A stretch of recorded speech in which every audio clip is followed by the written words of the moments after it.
Bonsoir, bienvenue à tous. Nous sommes le lundi 11 avril. Je vous donne les titres de votre journal avec la ville de Montpellier qui lance une opération de nettoyage, mais aussi de rénovation, voire de réhabilitation du quartier de la Pompignane.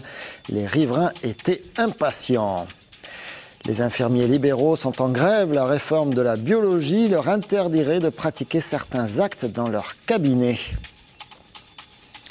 Et puis la feria de Pentecôte à Nîmes, ce sera au mois de juin. La fête promet avec finalement les travaux suspendus, les boulevards ouverts. Mais le tempo sera donné comme chaque année par les arènes.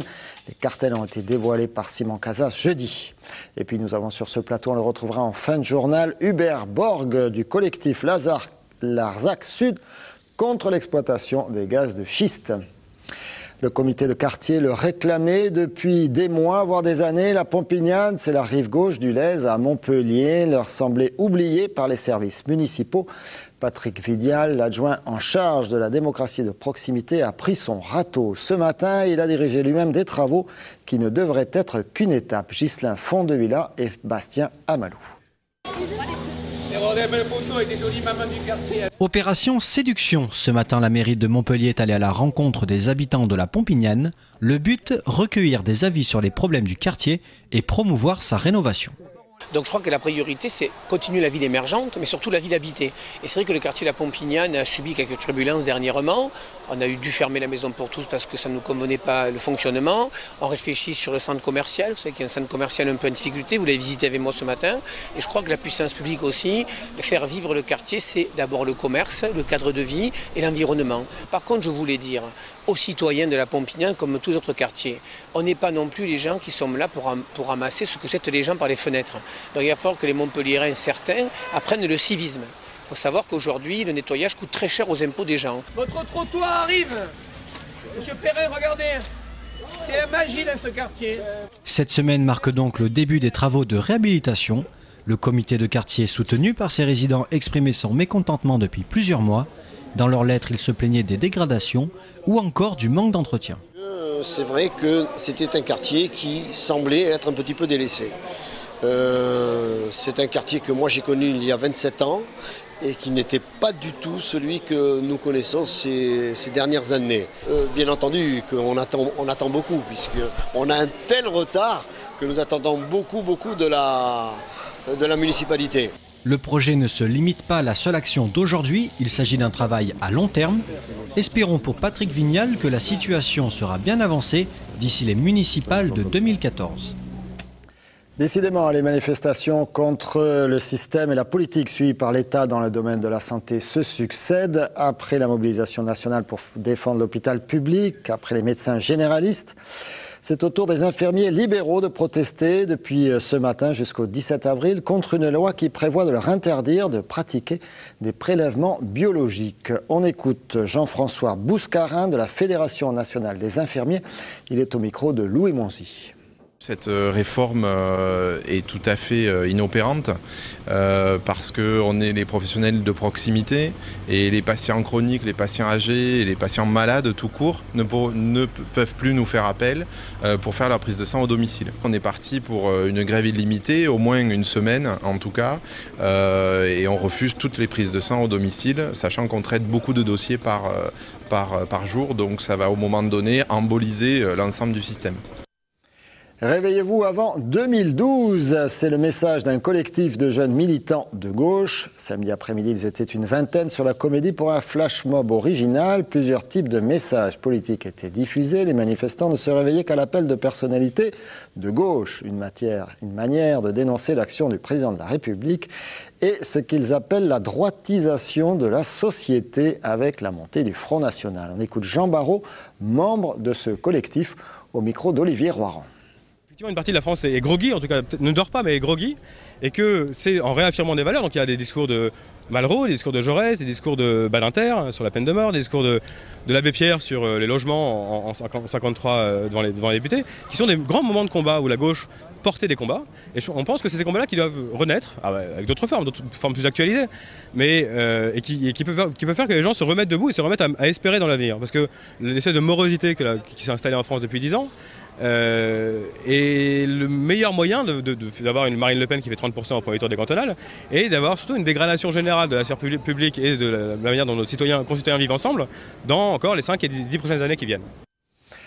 Voilà, on aura l'occasion de revenir bien sûr sur les élections présidentielles d'ici 2012. Un automobiliste est mort dans la nuit de dimanche à lundi. Un de plus dans le département de l'Hérault. L'homme a perdu le contrôle de son véhicule entre Ballaruc et Poussan et il a percuté un platane. Autre accident tout aussi spectaculaire. Ce dimanche matin à l'entrée de Cournan-Sec sur la route de Montbazin, un automobiliste se serait assoupi au volant avant de percuter un 4x4 garé sur le bas-côté. L'homme âgé d'une trentaine d'années a dû être désincarcéré. Il est blessé au dos.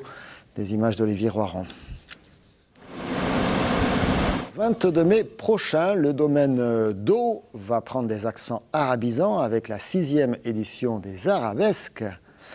Des éditions qui présenteront en point d'orgue les fantasias féminines du Maroc. Ça devrait être particulièrement spectaculaire. On voit les organisateurs ici avec le président André Vézinet et Michael Delafosse. On écoute Fadela Benamar, une des organisatrices. Elle est au micro de Louis Tolleron. Cette année, nous faisons venir 11 cavalières du Maroc avec leurs chevaux. Ça n'est pas simple, mais c'est un grand honneur, ça a été attendu, ça faisait partie du projet initial d'Arabesque. Puis cette année, elles vont être là. Alors vraiment, c'est à ne pas rater. Il y a une culture équestre autour de la Méditerranée et à Montpellier également en particulier, avec le salon équestre qui existe aussi depuis de nombreuses années. Les gens sont très sensibles à cette culture-là. Il faut y aller, il ne faut pas rater ça. Ce sera donc du 18 au 22 mai, du 6 au 22 mai, du 18 au 22 mai, voilà, j'ai pas noté la première date. Du foot à la grimace, du hockey amer, mais du water-polo euphorique pour finir. C'est la Minute Sport de Cyriac Planchon. Un manque de maturité pour saisir l'occasion qui se présente. Voilà comment René Girard explique le pénalty manqué d'Outaka contre Nice hier au stade de la Mosson. Mais également trahi par ses mauvais choix offensifs, l'équipe montpelliéraine éprouve toujours autant de difficultés à s'imposer à domicile. Pour le MHSC, 6e loin derrière le PSG, l'objectif prioritaire devient la finale de la Coupe de la Ligue contre Marseille le 23 avril prochain. En hockey sur glace, Montpellier s'est incliné samedi 3-0 face à Bordeaux. Les Vipers à domicile ont pourtant bien résisté pendant 2 tiers-temps contre les Boxers lors des quarts de finale des playoffs. Mais dans le dernier tiers, Lavrov, Lambert et Masson, plus offensifs, enfoncent le clou. Les Vipers n'auront pas d'autre choix que de gagner leurs 2 prochains matchs le week-end prochain à Mériadec s'ils veulent accéder aux demi-finales. Bel exploit en revanche pour le Montpellier Water Polo. Le MWP a battu le cercle des nageurs Marseille 10-9 lors de la 17e journée du championnat d'élite. Après des débuts difficiles, de pénaltys ratés et des poteaux à l'appel, il sort peu à peu la tête de l'eau. À égalité à l'entame du 4e quart-temps, le champion de France en titre ne parvient pas à noyer le Pesson. Le joueur a marqué 6 buts, dont celui décisif à 15 secondes de la fin. Une victoire qu'il faudra concrétiser lors des phases finales. Vous voyez, le Pesson, on n'a jamais dû la lui faire, celle-là. Allez, la feria de Nîmes, ce sera du 8 au 13 juin prochain. Simon Casas a présenté les cartels, c'était jeudi dernier. Tous les grands noms de la corrida seront là. Castella, El Juli, Pereira, Talavante, mais également Condé ou encore, bien sûr, Morante de la Puebla. Résumé avec Olivier Michel. Ce qu'on verra à Nîmes pour cette feria de Pentecôte 2011, on ne le voit nulle part ailleurs. Orientation Tourista pour la feria de Nîmes 2011. Présentés aujourd'hui en mairie, les cartels de Pentecôte vont faire la part belle aux corridas dites dures, avec des élevages qui vont même s'affronter en mano a mano. Ce qu'on va avoir, des mano a mano Miura Victorino, un mano a mano Fuente Imbro, la Quinta Santa Colombe. Ce sont des événements uniques que seules les arènes de Nîmes présentent. Il y a aussi des Pablo Romero et il y a aussi les plus grands élevages de l'actualité. Victoriano del Rio, Garci Grande, Núñez del Cubillo. Ferrarissime Sébastien Castella affrontera des taureaux de la Quinta dimanche et El Cid des Miura. Des toreros français bien représentés, avec Juan Bautista par 2 fois, Mehdi Savali sur le mano a mano Victorino Miura, Marc Serrano et Patrick Villebrun qui recevra l'alternative des mains d'El Rouli et sous le regard de Sébastien Castella. Parmi les maestros espagnols, Ponce, Condé, Manzanares ou Morante de la Puebla, histoire de rappeler que la corrida est bien un art majeur. C'est l'art de la mort et de la vie, c'est l'art de l'éphémère, c'est l'esthétique absolument transcendantale de l'homme et de l'animal sublimé et non pas sacrifié stupidement. Donc ces valeurs-là sont universelles. Tout le monde peut le comprendre. Il faut donc l'exprimer avec intelligence, référence et passion. Et ça s'appelle de la culture. Et si on ne fait pas ça, la corrida disparaîtra. L'ouverture de la billetterie est fixée au 11 avril pour les abonnés et au 26 avril pour les places séparées. Attention, cette année, les corridas débuteront en matinée à 11h30 et dans l'après-midi à 18h. 11 avril, donc c'était à partir d'aujourd'hui. Et nous avons sur notre plateau Hubert Borg du collectif Gaz de Schiste Larzac Sud. Monsieur Borg, merci d'être sur notre plateau. Je dois d'abord une explication à nos amis téléspectateurs fidèles. Monsieur Borg a été invité par Jean Brun, le rédacteur en chef, avant que Jean Brun ait découvert l'email que vous allez découvrir vous-même. Un email envoyé par Monsieur Borg, ici présent, à notre rédaction. J'exige un droit de réponse. Dans le cas contraire, on viendra investir en masse votre TV. Alors je vous avoue que c'est bien parce qu'on a reçu cet email qu'on a failli évidemment ne pas vous inviter, mais l'invitation était partie. Est-ce que vous pensez que c'est une façon correcte de s'adresser à des gens, qui que ce soit, y compris à une télévision locale, Monsieur Borg? Écoutez, on est dans une situation d'urgence.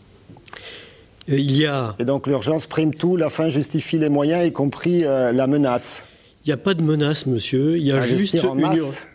Investir en masse, excusez-moi, mais moi je gère une entreprise donc avec des salariés, avec des gens qui font leur travail le plus correctement possible. Est-ce que vous pensez que c'est raisonnable de faire ce type de déclaration et de menaces? Ce n'est pas une menace, monsieur, c'est une défiance effective du peuple face aux journalistes, face aux politiques. Regardez, vous êtes là, on vous a entendu, on vous écoute. On a fait un débat la semaine dernière, on a fait parler des opposants, puisque c'est difficile dans cette affaire des gaz de schiste de trouver des gens pour, du reste. Donc il y a essentiellement des opposants.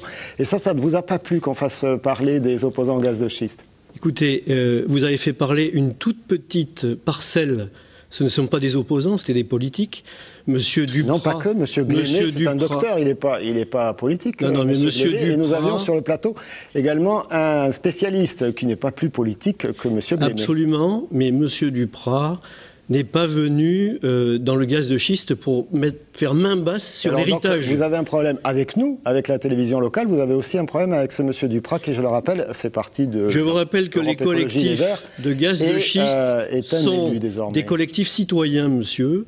Et à ce titre... Mais il n'y a pas que les collectifs qui sont contre les gaz de schiste. Non, mais vous auriez dû avoir, monsieur Castelli, le respect des citoyens et d'inviter tout le monde sur le plateau, les politiques, les scientifiques, les journalistes et les gens... Tout le monde, puisque tout le monde est contre. Donc non, mais monsieur Duprat, nous l'avons pas vu. Monsieur Duprat, nous l'avons pas vu lors de la constitution des mouvements le 20 décembre à Nantes. Vous nous envoyez un email menaçant parce que vous êtes contre. Ce n'est pas Monsieur menaçant. Duprat. La situation est critique, monsieur Castelli. Alors, monsieur Borg, la situation est tellement critique que... Ce qui se passe, attendez, laissez-moi terminer, monsieur Castelli. Va voter l'annulation pure et simple de toute... c'est qu'on ne peut pas laisser des partis politiques faire main basse sur un sujet très grave qui est le gaz de schiste. Bon, les Verts ne sont qu'une petite représentation et ils n'ont pas le monopole de l'environnement en matière d'urgence. Donc c'est pour cela que l'on a trouvé le processus. On avait eu l'idée de vous inviter, mauvaise idée de votre part, cet email particulièrement menaçant. Pour information, donc Christian Jacob, président du groupe UMP à l'Assemblée nationale, a déposé la semaine dernière un texte de loi visant à interdire l'exploitation du gaz de schiste et l'annulation des permis accordés par l'État. Christian Jacob, c'est le président de l'UMP à l'Assemblée nationale, dont selon toute vraisemblance, ce texte devrait être voté au début du mois de mai à l'unanimité. Une seule lecture, il n'y aura pas d'exploration de gaz de schiste dans le territoire français. Vous êtes satisfait, monsieur Berban ? Absolument pas, monsieur, parce que ce n'est qu'un projet de loi.